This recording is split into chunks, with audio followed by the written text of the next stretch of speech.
Good afternoon, YouTube. Welcome back to my channel. In today's video, we are going to be working with Phalaenopsis orchids. I haven't done a repotting video in forever. If you've been following my channel for a while, you would know that's how I sort of got started with like repotting videos and stuff like that. And then we got more into greenhouse tours, and so much was happening that I just thought I'm going to do a couple of videos and go back to the basics. So this is a rescue phal here. I've had it a little while and it's still in bloom for me. It actually reminds me of another orchid that I already have, but that's not in bloom. I don't have a tag for this. As I say, it's just a rescue. It looks to me like it is potted in coconut bark, a coconut husk. I don't use that. It just came from the nursery, wherever. I'm sure that is just what that nursery uses. So nothing wrong with it. It looks, well, it might not even be bark. It might even be just like fine coconut husk. So we're going to take this apart anyway, see what's going on in there, check out the roots, and I'm going to repot this in a little bit firmer pot because this is one of those cheap nursery pots, and give this guy another shot at being successful because he's a little droopy and a little sad, and nice blooms though, so he's definitely worth saving. So why don't I take you down, and we are going to repot this guy really quickly together with hopefully everything that you need to know.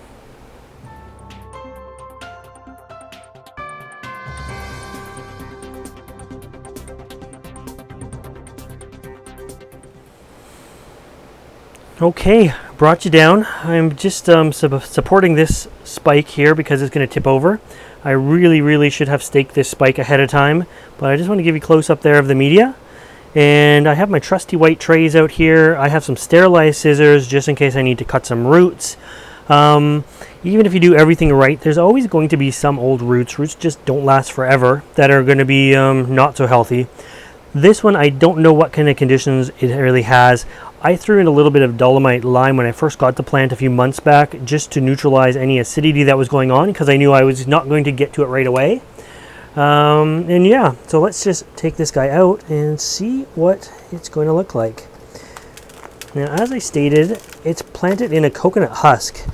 Very big in tropical countries because it's cheap, right? So they grow coconuts there. They have to use the husk for something. So, oh, look at that. We're already finding out stuff. This is a fun thing about repotting plants that come from nurseries and stuff. It looks like it is actually just husk on the outside and then moss, really old moss in the middle. This would have been from like an original planting, and then they just put in a bigger pot with this coconut husk around it. So what we might have to do is I'm going to work this a little bit, and then we might take this over to the sink and just wash it off. The sink does wonderful things. I have in the greenhouse a sink with hot and cold running water, so I just do a lukewarm jet of water and we'll dislodge all of this. This coconut husk, you can't maybe see it on camera, but it's 100% broken down. It's just like there should be some sort of structure to it, and there's not. It's just all mush. So it's lucky this plant is doing as well as it is because I see lots of roots. I don't see many dead ones. But we'll get into this a little bit more. So I'm just digging out all the media from the middle. Roots always tend to run around the edge of the pot. It's handy that way. I think in the wild they obviously want to be running as far away from the plant as they possibly can in every direction. So they hit the edge of the pot and just sort of wrap around it.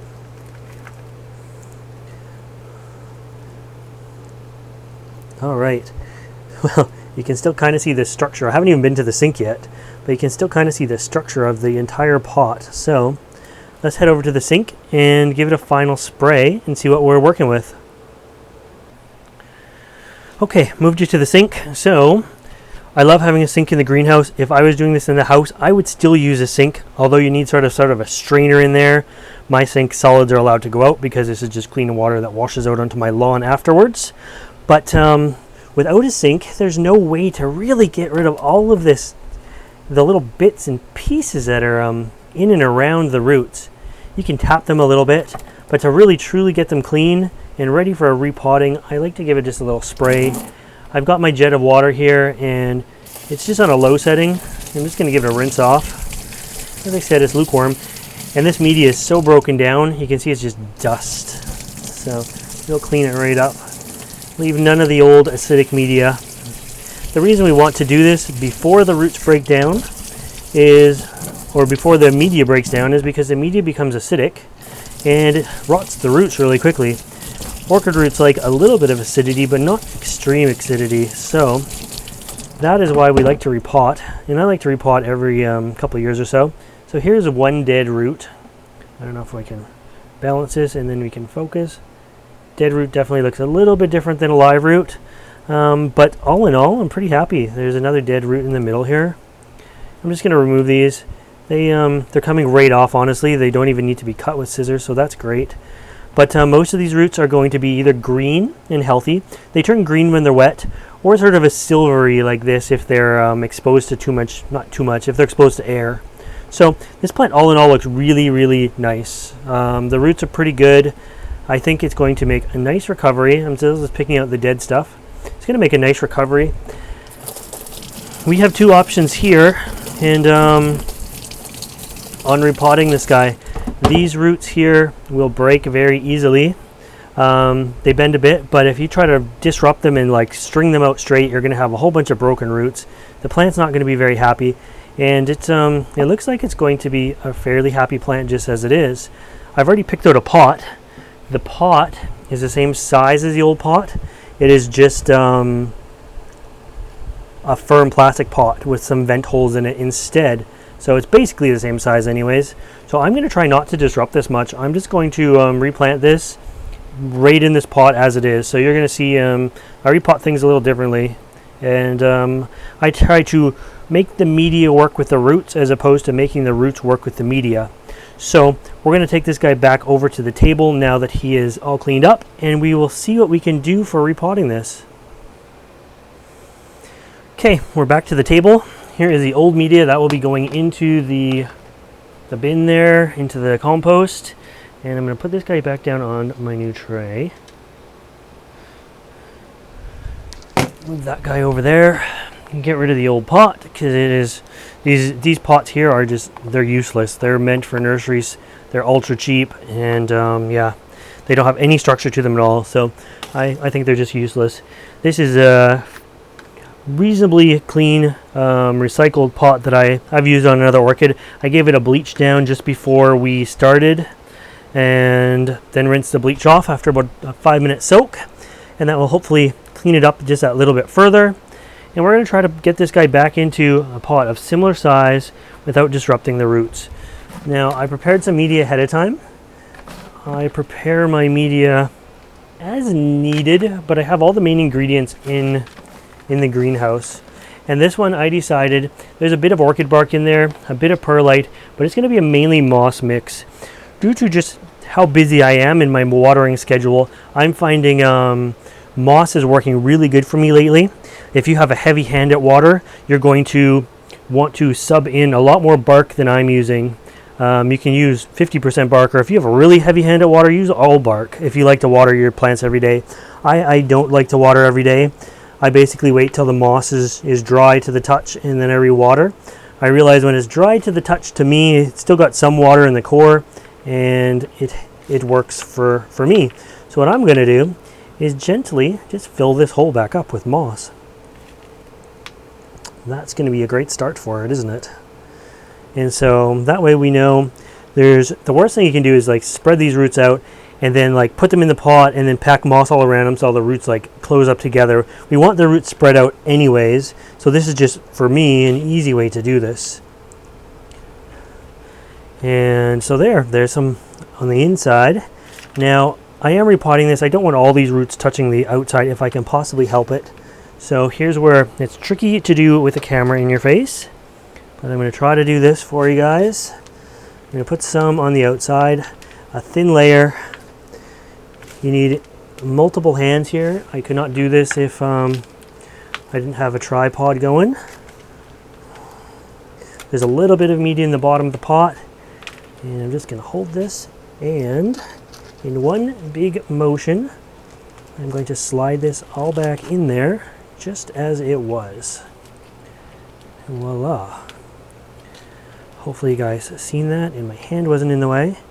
So what I have done is I filled the core of the pot back up with some nice clean media when you're repotting, it's important to get that core clean and get all that old media out. That's where the darkest, dirtiest media is going to be. It's going to be the oldest, maybe from even before you got it. You want to get that out, and then I didn't want to have the roots just circling around the pot again. I did want to have a little bit of like cushion in there. And you know, I think this pot is a tiny bit smaller than the one that it came out of, because the roots are going to be slightly exposed.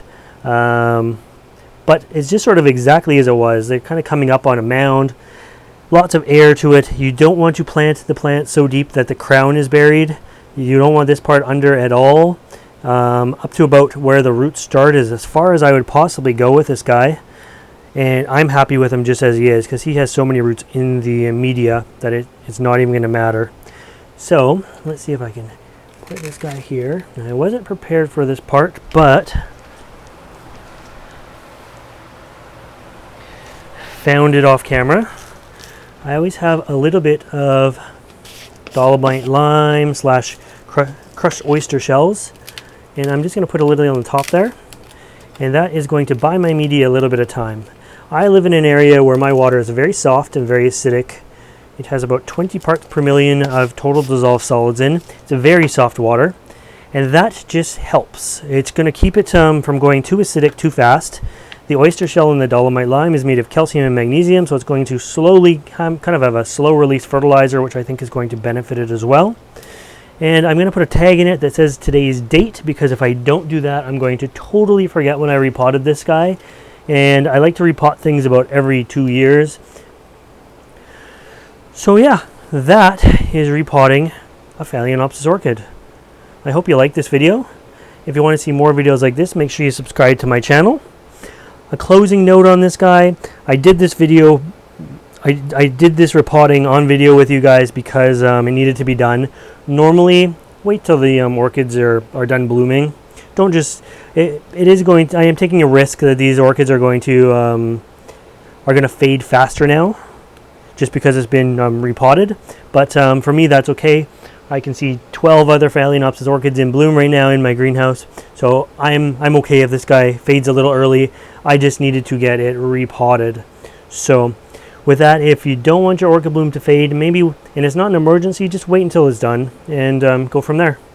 But anyways, thanks for watching, guys.